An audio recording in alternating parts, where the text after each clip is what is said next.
Mesdames, Messieurs, bonsoir, merci et bienvenue au cœur du mystère. Nous parlerons ce soir de l'énergie, de l'ésotérisme à travers le vaudou. Dans un instant, nous suivrons les explications de notre expert du jour.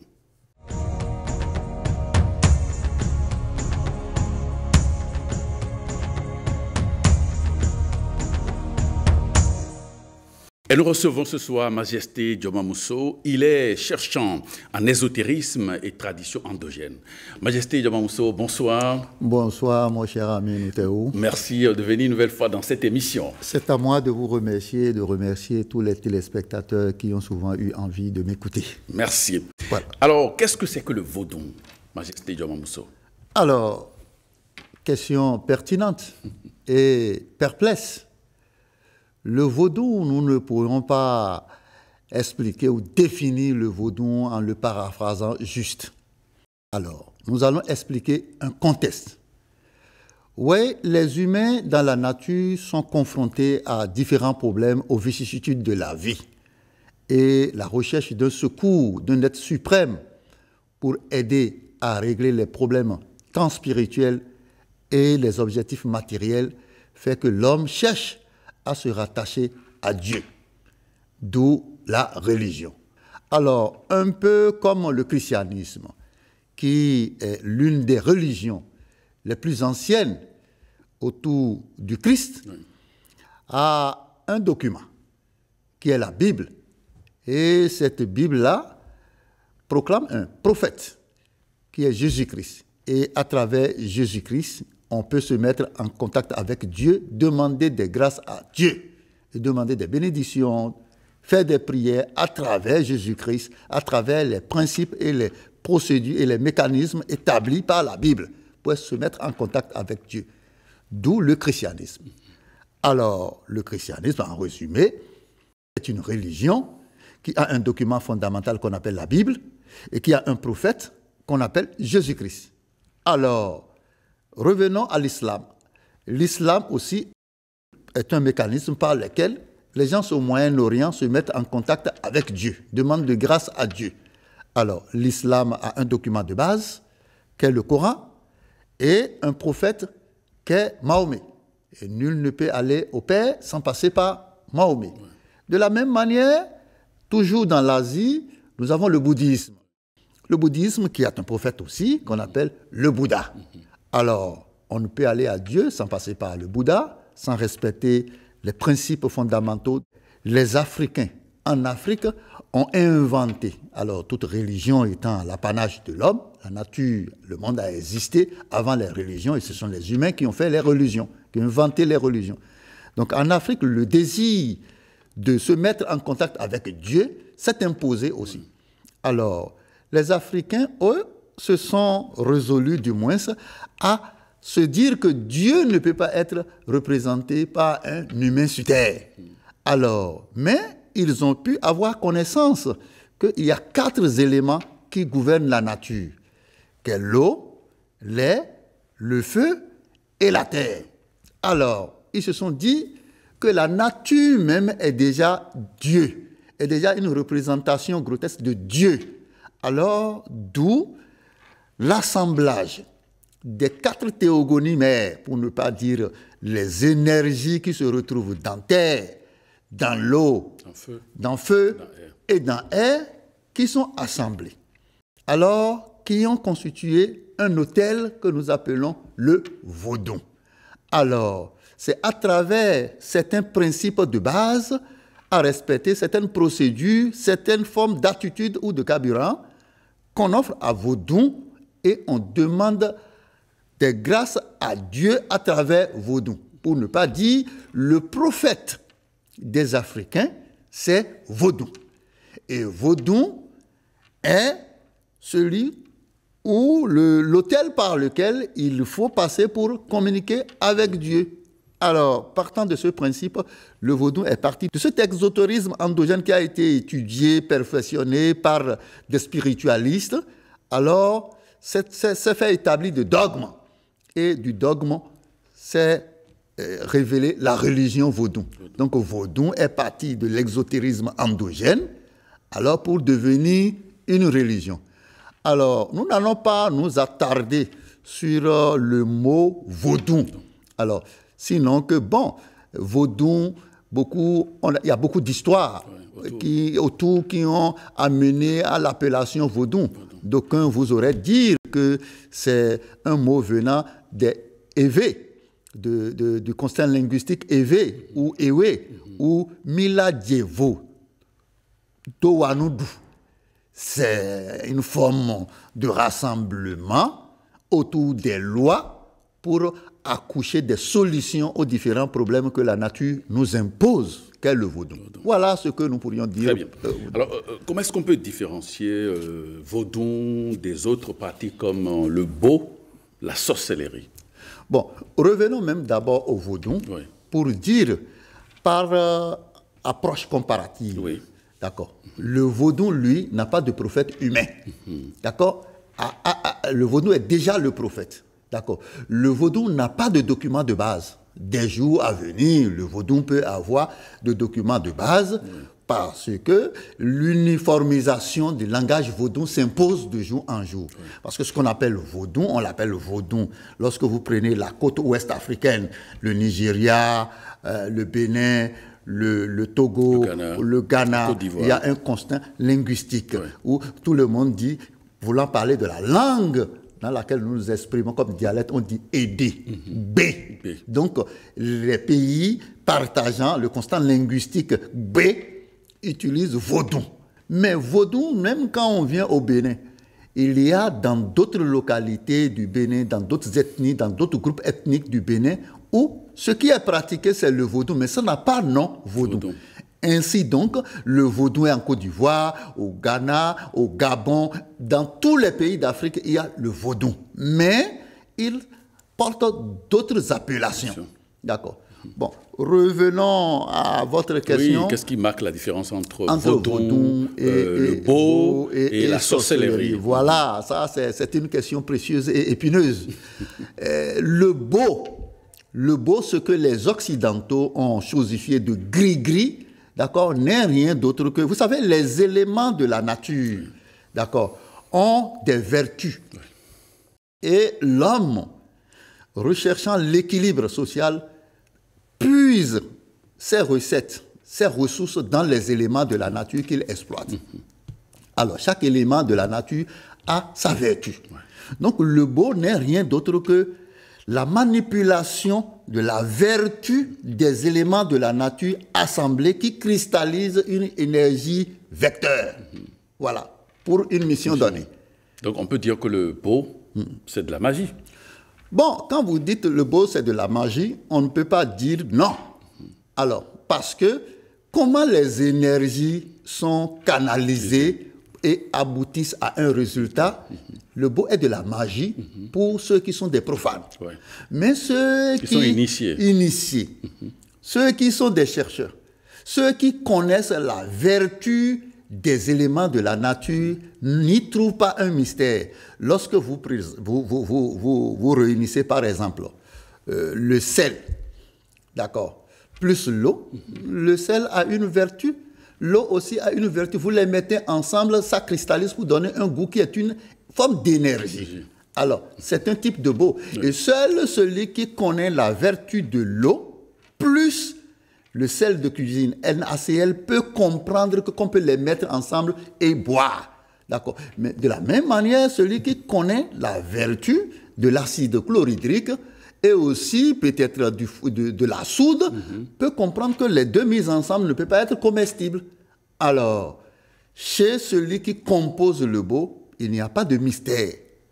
D'accord. Il n'y a pas de mystère, mais c'est celui qui observe que le résultat, lui, il trouve du mystère. Donc, en résumé, le beau ou le gris-gris n'est rien d'autre que la manipulation des énergies ou bien de la vertu des éléments de la nature assemblés.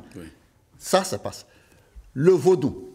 Le vaudou n'est rien d'autre que la manipulation des énergies, des éléments de la nature assemblés, d'accord, guidés par un esprit. D'accord. Parce que le vaudou, c'est quoi? C'est terre, air, feu et eau mis ensemble. dans des proportions données. Et quand on parle de terre, eau, feu et air, beaucoup ne comprennent pas. Beaucoup pensent que peut-être dans nos questions, nous allons revenir sur la compréhension des éléments de la nature. Quel type de terre on a choisi? C'est là le secret et le mystère. Oui. Quel type d'eau on a choisi parmi les odines? Quel type d'air on a choisi parmi les éoliens? Oui. Ainsi de suite. Au niveau de salamandre, au niveau des feux. Voilà, au niveau des feux, quel type? Donc, selon le type de terre, d'eau, d'air et de feu mis ensemble dans des proportions données en fonction des carburants que le vaudou va consommer, va cristalliser une énergie. Et cette énergie est la réponse à cet assemblage-là. Donc, la différence entre le Bo et le vaudou, j'ai expliqué que beaucoup de vaudous, vous allez constater que beaucoup de vaudous consomment soit le sang ou la sève des plantes. Alors, à l'intérieur du sang se retrouve un esprit, un destin, un esprit germinal. Et c'est cet esprit germinal qu'on dépose sur le vaudou. Et nous avions expliqué que l'esprit germinal est une forme d'esprit qui enregistre des données et est immobile. Il n'est mobile que lorsqu'il trouve le sang, un peu comme l'aimant et le fer. D'accord. Donc, sur cet esprit germinal qui va commander l'énergie qui sera cristallisée dans l'assemblage des 4 éléments de la nature, on parle de vaudou. Mais le Bo, lui, il est animé par des esprits somatiques. Et il s'en va. Et quand on met ces éléments de la nature ensemble, ça cristallise une énergie et cette énergie peut aller en compte-pièce. D'accord. Mais le vaudou a une guidance. Et cette guidance, c'est l'esprit germinal, l'esprit principal des animaux ou des végétaux qu'on met là-dessus, d'accord, qui enregistre les données et qui font orienter l'énergie vers les objectifs qu'on cherche. Alors, revenons à la sorcellerie. Les humains, comme nous sommes humanoïdes, les humains, on développe la sorcellerie aussi au niveau des animaux, il y a la sorcellerie au niveau des plantes, il y a aussi la sorcellerie. La sorcellerie n'est rien d'autre que la recherche de maîtrise des forces invisibles. D'accord. C'est l'intermédiaire entre la spiritualité et la science. Alors, comment on peut définir la sorcellerie pour la différencier de Bo, de vaudou? D'accord. Tout humain est constitué d'un corps matériel, d'un corps psychique et d'un esprit. Alors, la sorcellerie n'est rien d'autre que l'aptitude que certaines personnes disposent, d'accord, à sortir leur esprit germinal du corps physique, laissant le corps psychisme qui fait fonctionner les organes, d'accord, et à aller faire des recherches et à aller se comporter comme un esprit somatique. À aller se faire porter, du moins par des drones, parce que l'esprit germinal, lui, n'est pas mobile. Lorsqu'il sort, il se fait porter peut-être par des animaux espiègles qui disposent d'aptitude ou de capacité pouvant accomplir la mission que l'esprit germinal souhaite accomplir. Ces esprits germinaux peuvent aller communiquer avec d'autres esprits germinaux, peuvent vouloir entrer dans d'autres esprits germinaux et cette tentative, ce désir crée des perturbations parce que 2 esprits ne peuvent pas rester dans un corps. Et cette agression permet à cet esprit germinal du sorcier de pouvoir lire dans le programme que l'autre comporte. C'est pourquoi toutes les inventions de la vie, d'accord, viennent des sorciers. Alors, la sorcellerie ne s'occupe que de la maîtrise de tout ce qui échappe au sens. Voilà la différence qu'on peut dire. Donc, en matière de sorcellerie, il n'y a pas d'éléments de la nature qu'on met ensemble.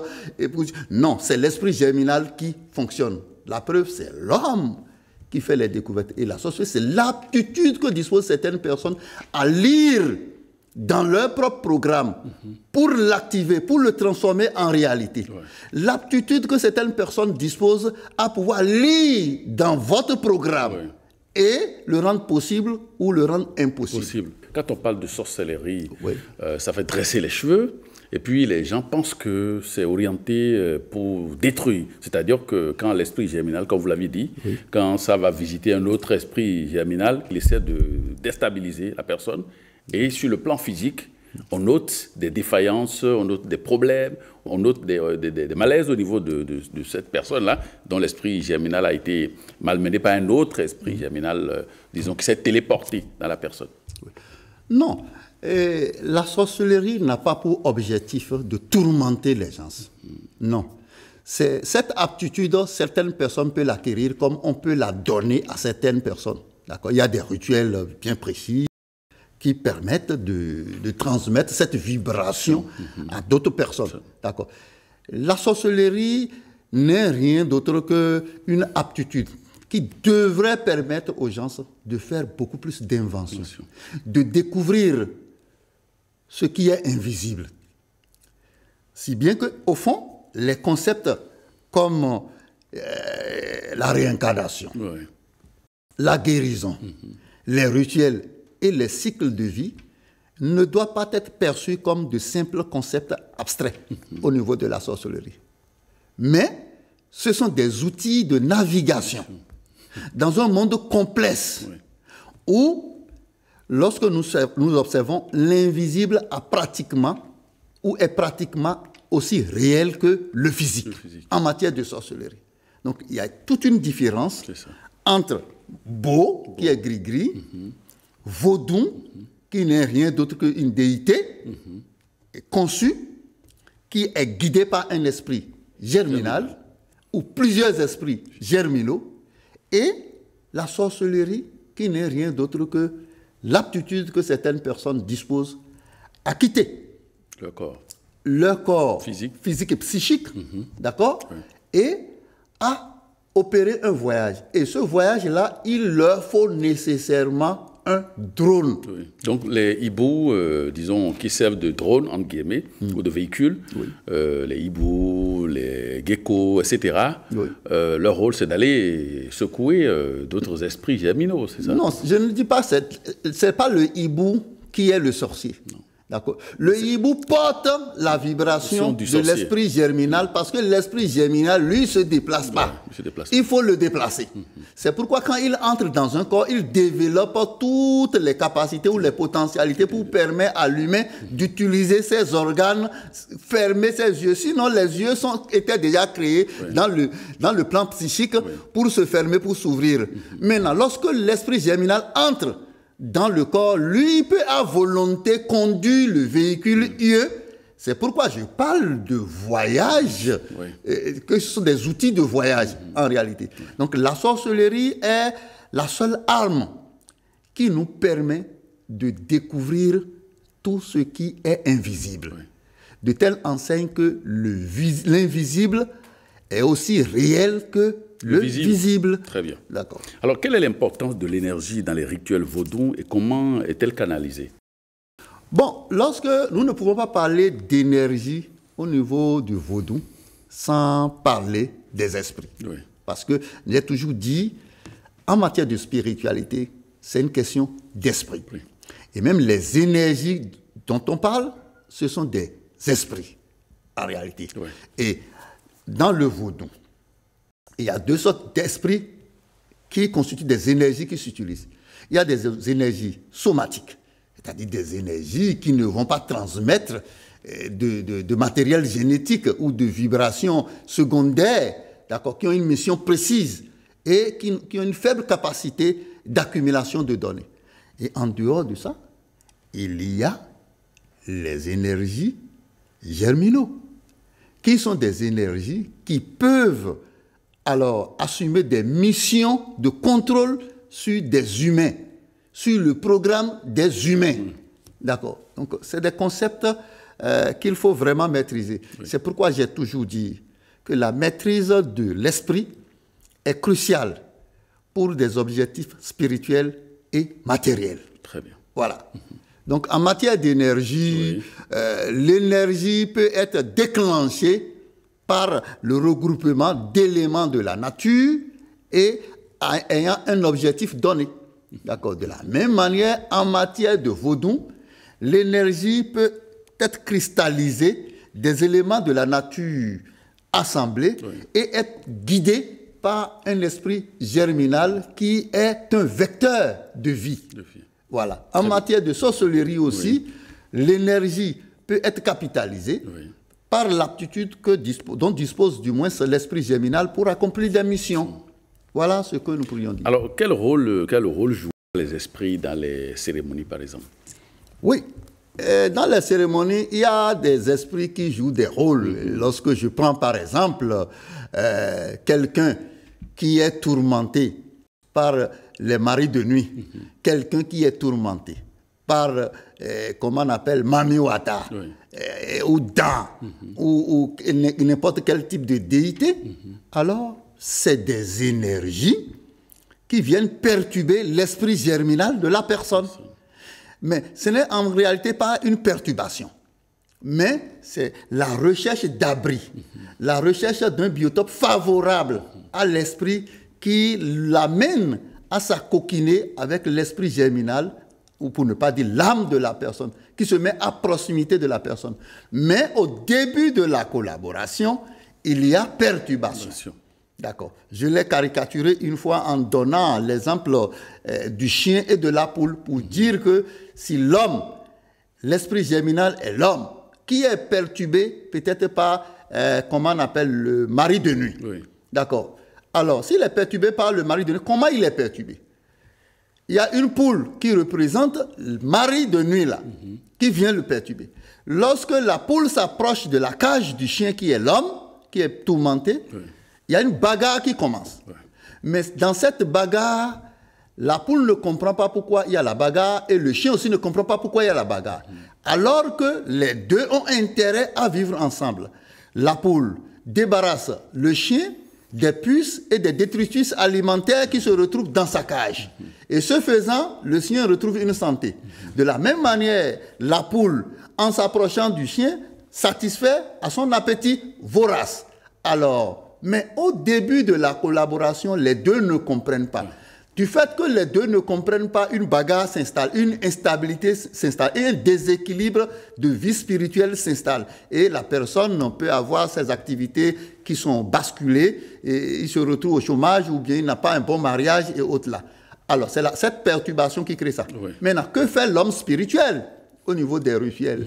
C'est des hommes spirituels qui maîtrisent la poule, qui est l'énergie somatique, qui est l'énergie de mari de nuit qui vient tourmenter l'homme et qui maîtrise aussi l'esprit germinal qui est dans l'homme et qui leur fait comprendre en tant qu'un réconciliateur, en tant qu'un médiateur que bon, monsieur le chien, tu as intérêt assis, monsieur la poule a intérêt assis. Et lorsqu'on finit de réconcilier les deux, la vie de l'intéressé retrouve une stabilité. Et en jargon, dit, on va lui recaser cet esprit. Et dans do tan aïni, et dans do mami aïni, on va lui recaser tel esprit dans sa vie.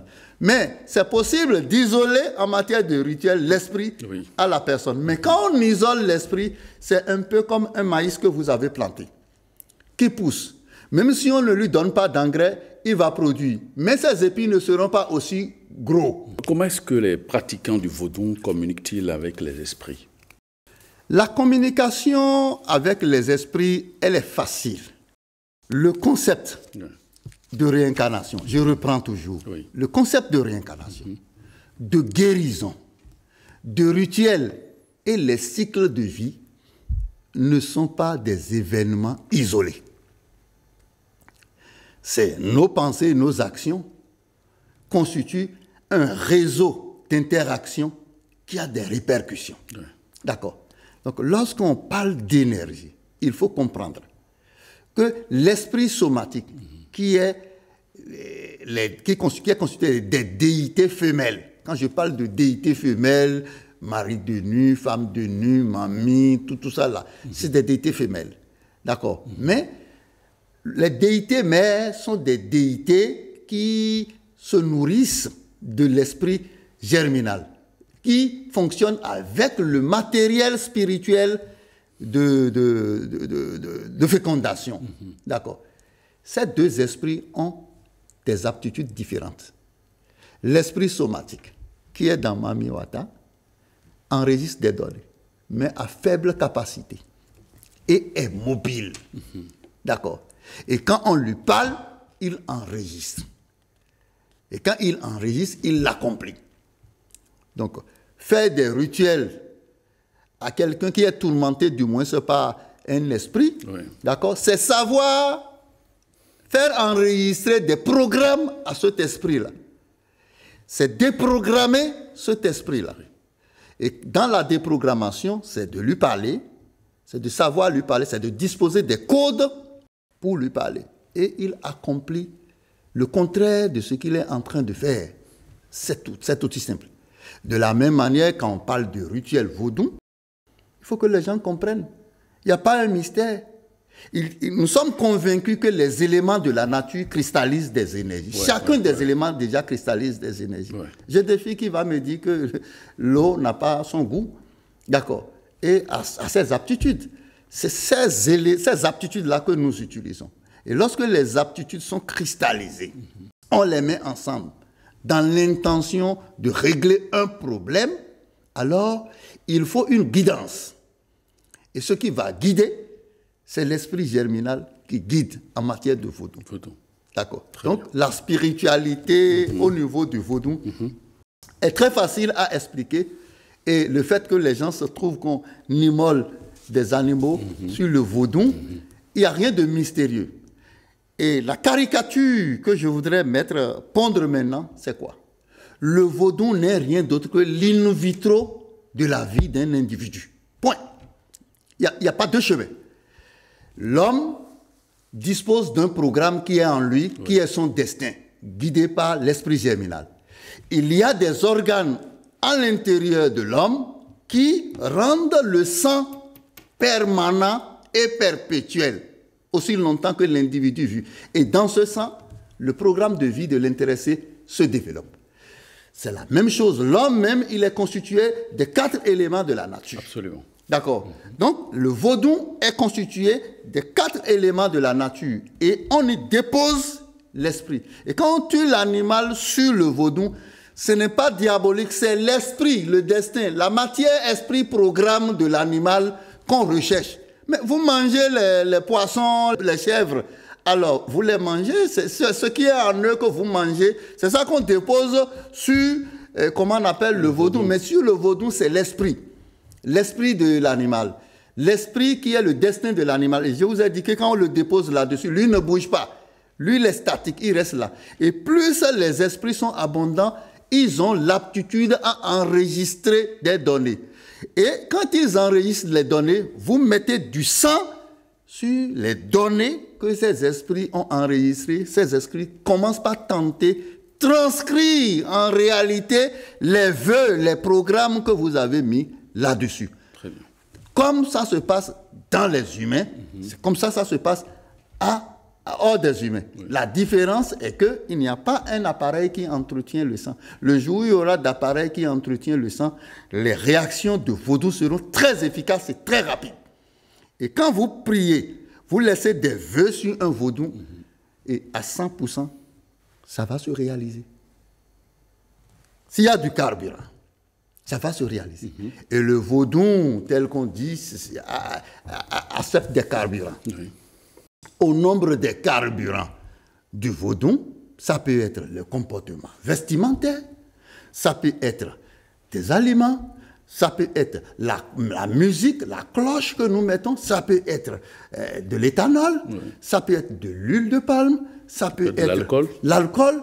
Et le carburant le plus précieux, c'est le vocal. Oui, le verbe. Le verbe que l'esprit enregistre et qu'il va tenter transformer en action progressivement, en réalité progressivement au fil des jours où on continue d'immoler Donc sans le verbe, voilà. Sans le verbe, le vaudou ne peut pas fonctionner. Le vaudou ne peut pas fonctionner. Non, impossible. D'accord. C'est pourquoi chaque année, et particulièrement en décembre, vous allez me voir que tous ces derniers temps, je suis dans des cérémonies de Edjahu, pour ne pas dire reconnaissance d'offrande de grâce aux déités vaudou. C'est une période durant laquelle on offre des bêtes, des animaux aux vaudous. Et c'est les vaudous qui ont accompli des missions parce que le vaudou n'est que porteur de grâce. Le vaudou n'est pas diabolique, le vaudou n'est pas destructeur. Ce n'est pas Dieu de vaudou qu'il faut remettre en cause, mais c'est l'humain qui est le prêtre, qui est le prophète, qui se profane, qui se donne tous les titres possibles, d'accord ? Qui peut manipuler le vaudou selon ses objectifs, le transformant en diable. Sinon, le vaudou n'est que porteur de grâce. Donc, le vaudou, selon que vous l'utilisez, peut accorder des objectifs. D'accord. Le vaudou a son côté exotérique. Quand je parle du côté exotérique, c'est rattaché au rituel qu'on peut faire dans des objectifs précis pour soit réaliser un exercice de réincarnation, réaliser une guérison, réaliser une forme de prospérité ou de tous les besoins fondamentaux de la vie. Maintenant, le côté ésotérique. Le côté exotérique du vaudou. Caché. Maintenant, il y a le côté religieux du vaudou. D'accord. Ce côté religieux, on peut être ésotérique dans le vaudou, mais ne pas être religieux. Eh oui, mais il y a des chrétiens. Il y a des musulmans qui utilisent des versets du Coran pour des objectifs donnés. D'accord. Et que vous soyez musulman ou que vous ne le soyez pas, vous l'utilisez, vous aurez le résultat que ça donne. D'accord. Donc, comprenons le côté exotérique du vaudou, le côté religieux du vaudou. Mais le côté religieux du vaudou, d'accord, a beaucoup plus d'aspects culturels. Et cet aspect culturel, d'accord, a des aspects distractifs, a des aspects touristiques. Très bien. D'accord. Et ces aspects-là méritent d'être valorisés. Voilà ce que nous pourrions dire. Alors, en quoi l'énergie spirituelle dans le vaudou peut-elle être comparée à d'autres systèmes énergétiques comme le Chi en Chine ou le Prana en Inde?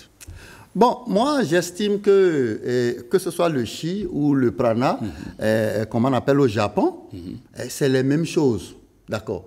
Beaucoup de spiritualistes pensent que quand on parle de Sakpata, que c'était. Mais non, c'est une erreur. C'est une hérésie.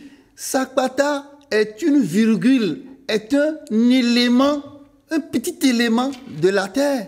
Donc, vous voulez dire que Sakpata, c'est un esprit de l'élémentaire. Voilà, Sakpata, c'est un esprit de l'élémentaire. Dans la perspective endogène.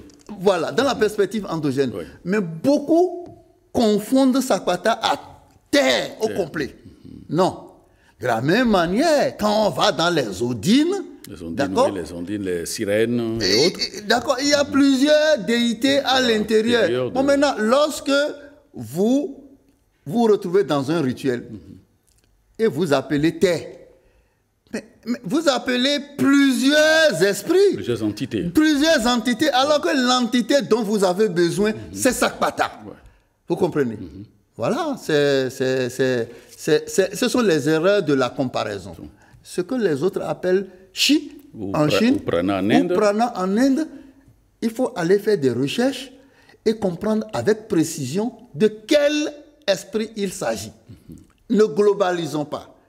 Parce que lorsqu'on a besoin du sel, du piment et de l'eau, et vous n'amenez pas exactement ça, c'est que votre rituel est faussé déjà. Ça ne marche pas. Le vaudou est la spiritualité la plus saine.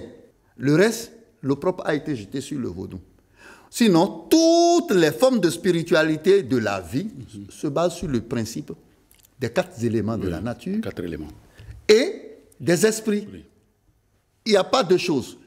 Quand on veut parler de spiritualité, c'est la matière et l'esprit.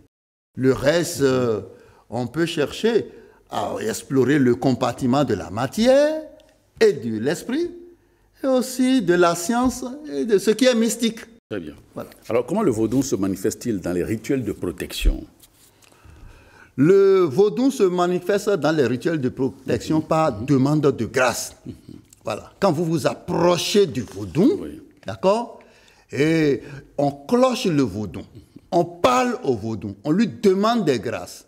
Et ces grâces sont enregistrées par le type d'esprit qui gouverne ce vaudou-là. Et lorsqu'on offre le carburant qu'il faut, l'action s'accomplit. C'est aussi simple. Il n'y a rien de mystérieux. Ce qui est mystérieux dans la vie aujourd'hui, c'est l'esprit.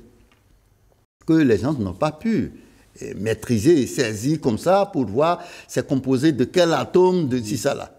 C'est tout. Sinon, en matière de spiritualité, il y a deux choses. La matière et l'esprit. L'esprit. C'est tout. Le tourisme religieux lié au vaudou est-il en croissance chez nous, par exemple au Bénin? Je pense que le tourisme religieux est vraiment nettement, de façon exponentielle, en croissance. Vous savez, autour de toute obédience religieuse, il y a un tourisme religieux. Oui. Lorsque vous prenez par exemple, comment on appelle l'islam, d'accord, les gens vont au Hajj. Et au Hajj, il y a tout ce qui a rapport avec l'exotérisme de l'islam, mais il y a les aspects touristiques, comment on appelle, de l'islam que vous découvrez. D'accord. De la même manière, ceux qui vont à Notre-Dame de Lourdes. Oui. Mais j'ai trouvé que le gouvernement béninois a fait une découverte, comment on appelle, mystérieuse et très opportuniste. Vous voulez parler des Vaudou Days? Des Vaudou Days. Ouais. Le vaudou a des aspects touristiques attrayants, que ce soit dans le domaine vestimentaire, dans le domaine culinaire, sociaux, de vie communautaire. Le vaudou a ces aspects-là. Et il convient de créer autour du vaudou un tourisme religieux. Je crois que c'est ce que je ne suis pas dans ce comité-là, mais je crois, moi, en tant qu'observateur ou consommateur des actions du gouvernement, que c'est ce qui est en train d'être fait. Vous voyez, lorsque vous prenez le vaudou, les pas de danse constituent des carburants que le vaudou consomme. Le vestimentaire constitue des carburants que le vaudou consomme. Les objets, les symboles constituent des objets ritueliques qui ont un aspect attrayant, touristique et distractif. Et aussi ésotérique. Bon, je crois que nous sommes dans un État laïque. D'accord. Je ne pense pas que le gouvernement du Bénin soit engagé dans une action pour mobiliser des gens à devenir des vaudouisants ou des adeptes de vaudou. C'est pas ça. D'accord. Mais il est important de comprendre que derrière une religion, il y a tout un business. Il y a une bactérie d'activité, d'entreprise. Que ce soit de fabrication de bougies, de croix, de Bible ou de Coran, ou de toge, ou tout ce que nous voyons. Ça nourrit les gens. Ça nourrit les gens. Alors, si on a choisi faire du vaudou, ça, c'est très, très, très, très intéressant. Parce qu'au monde, il y a 4 obédiences religieuses. Le christianisme, l'islam, le bouddhisme, le vaudou. Et le Bénin a la chance d'être le berceau du vaudou. Vous voyez ce qui est intéressant là?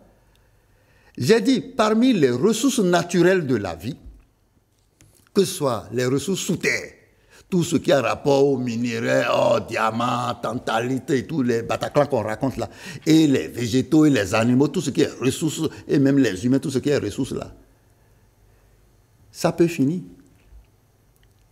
Lorsque vous allez dans un pays comme l'Arabie Saoudite, vous connaissez? La première ressource apporteur de devises, c'est le pétrole. Mais la deuxième ressource, c'est le tourisme religieux. Mais le pétrole peut finir demain. Mais le tourisme religieux ne va jamais finir. Donc, créer un tourisme religieux autour du vaudou, c'est éternel. Ça fait un. Les gens vont venir au Bénin parce que ils poussent la curiosité de connaître le vaudou. Mais c'est l'occasion de leur dire que le vaudou n'est pas diabolique. Bon, c'est l'occasion aussi de leur dire que voilà, le vaudou a des aspects touristiques et culturels. Alors, tous ceux-là vont venir, ça va faire tourner l'aéroport du Bénin. Et quand ils vont venir, les transports urbains vont fonctionner. Les hôtels et tout. Les hôtels, les restaurants. Nos habitudes culinaires seront vulgarisées. Oui. Nos habitudes vestimentaires seront vulgarisées. Et tout le pays serait en festivité. Ouais. Alors, ça va faire accroître la production intérieure brute du Bénin. Donc, c'est salutaire. Et c'est à encourager. C'est l'occasion même d'attirer l'attention des Béninois et des pratiquants du vaudou à adopter les attitudes les meilleures. Très bien. Pour soigner la vitrine du Bénin. Parce que, vous savez, moi, j'ai voyagé à travers le monde. Et j'ai dit aux gens... Et je suis du Bénin. Quand le monsieur me dit, vous êtes d'où? J'ai dit, je suis du Bénin. Il dit, Bénin, c'est où? J'ai dit, mais je suis en Afrique de l'Ouest, entre le Togo et le Nigeria. Il dit, non, je ne connais pas. Dites-moi, quels sont les footballeurs de votre pays? J'ai donné les noms des footballeurs, mais le monsieur ne connaît pas, il n'arrive pas à me repérer. Il dit, bon, les musiciens. J'ai donné Angélique Kidjo. Il dit, mais non, ça, mais celle-là, elle vit aux États-Unis, que c'est là-bas, on la connaît. J'ai dit, bon, pays du vaudou. Il dit, ah, voilà! Ça veut dire que le vaudou révèle l'identité du Béninois. Et ce qui révèle votre identité peut être salutaire pour vous dans votre devenir. Très bien. Si vous vous occupez de ça. Ce n'est pas de faire du vaudou la religion primordiale du Bénin. Non. Le gouvernement offre des opportunités et saisit tout ce que ça peut apporter sur le plan touristique au niveau du Hadj. Oui. Aussi au niveau du christianisme. Oui. Ouais. Dans notre pays, par exemple, le Bénin, la religion chrétienne a beaucoup de jours, de fériés, oui. D'accord, que... on a offert au christianisme. Mais c'est beaucoup d'argent qu'on offre au christianisme comme ça. Aussi, au niveau de l'islam, il y a ça. Mais les bouddhistes et eux aussi, les autres, ne sont pas prépondérants au Bénin ici. Sinon, on leur aurait offert de grâce. Donc, c'est l'occasion pour la toute première fois d'offrir une première grâce aux vaudous qui nous offraient des grâces depuis des millénaires. Alors, ce n'est que salutaire. Et nous allons remercier le gouvernement, inviter tous les Béninois à accompagner ce projet parce qu'il y a vaudou dans toutes les contrées du Bénin. Oui. Et ça va faire revaloriser les sites touristiques. Quand quelqu'un qui vient au Bénin qui dit, bon, je veux connaître le Khébiosso, il peut aller à Adjara, Soken, ça va faire tourner les restaurants de là-bas, ça va faire tourner le transport et autres là. Donc, le vaudou est apporteur de devises. En dehors de l'aspect exotérique, oui. Que certains curieux peut être ambitieux de solliciter, d'accord, l'aspect touristique est prépondérant. Oui. Et je crois que le gouvernement doit tout faire pour assainir la corporation des vaudous et que l'unification du langage vaudou doit s'imposer. Parce qu'une religion dans laquelle Kodjo a un langage, une terminologie, et l'autre n'a pas, alors qu'ils disent les mêmes choses, ça crée des plans de faiblesse de cette religion. Il faut reconnaître que le vaudou a été persécuté durant des siècles. Sinon, il aurait déjà eu tous ces instruments de développement. Oui.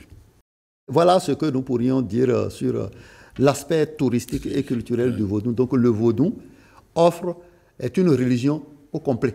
Merci. Au complet, parce qu'il a son côté ésotérique. Il a son côté touristique et il a son côté touristique. Oui. Comme les autres obédiences religieuses. Je rappelle que vous êtes cherchant en ésotérisme et tradition endogène. Merci pour toutes ces précisions. Endogène me préoccupe beaucoup. Voilà, merci pour toutes ces explications et précisions que vous apportez donc sur le vaudou, l'énergie, l'ésotérisme et enfin vaudou, vecteur touristique. Merci à vous, merci infiniment. Amis téléspectateurs, merci de nous avoir suivis. Cette émission se referme. Merci de votre auguste attention et à très bientôt.